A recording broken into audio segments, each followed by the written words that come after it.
We told you last night about the extensive impact the latest round of Gardiner repair work is having on drivers who are used to traffic, but now say this is their breaking point. Businesses, too, are now struggling with a loss of time and money as they contend with all the congestion. In the second of our three-part series on Gardiner Gridlock, CTV's Natalie Johnson examines the cost of the commute. In her job as a rehab therapy assistant, Clea Majo drives the GTA, visiting clients recovering from severe injuries in their homes. We offer these rehabilitation services at home to kind of like help them adjust to daily life and daily functions that most people would normally take for granted. Majo is used to spending time in the car in the commute between clients.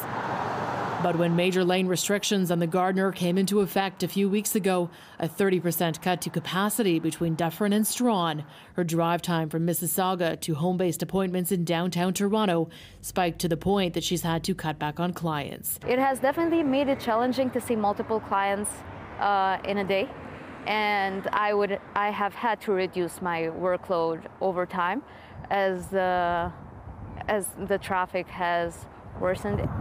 At the Burlington Anchor Rehabilitation Support Services office, Did you end up meeting her? No. The company says the Gardiner delays have snarled their schedules across the board, putting staff in a position where they have to say no to clients in need because they simply can't get there in a reasonable amount of time. The way that we navigate the city and outlying regions vastly impacts, how much cost there is to doing business. While we are always trying to cluster or bring together clients so that it's the most efficient possible for our team, sometimes that's not a reality. And when your basic roadways are, constricted to this degree, there's simply no solution for us to work around that. The extra time and cost imposed on commuters and GTA businesses becoming apparent just a few weeks into the latest round of Gardiner repairs.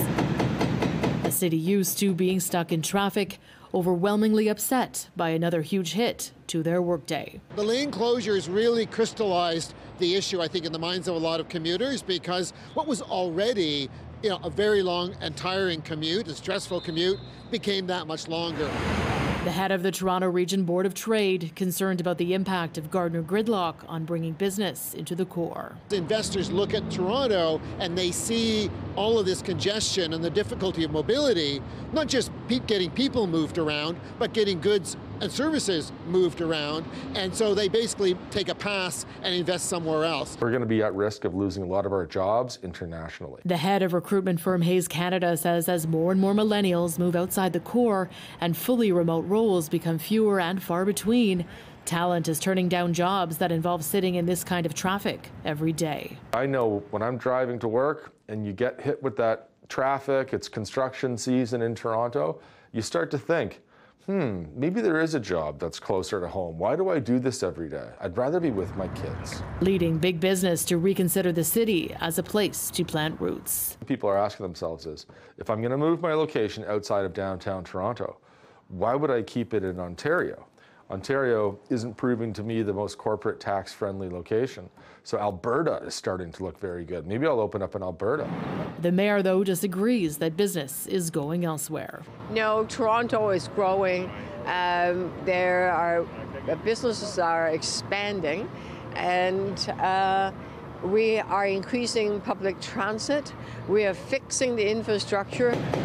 Infrastructure that does need to be fixed, but comes at a cost beyond the capital.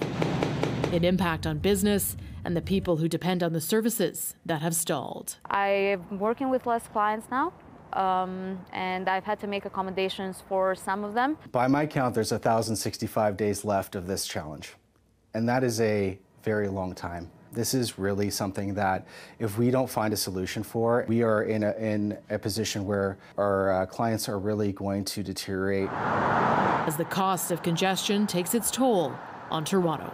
Natalie Johnson, CTV News.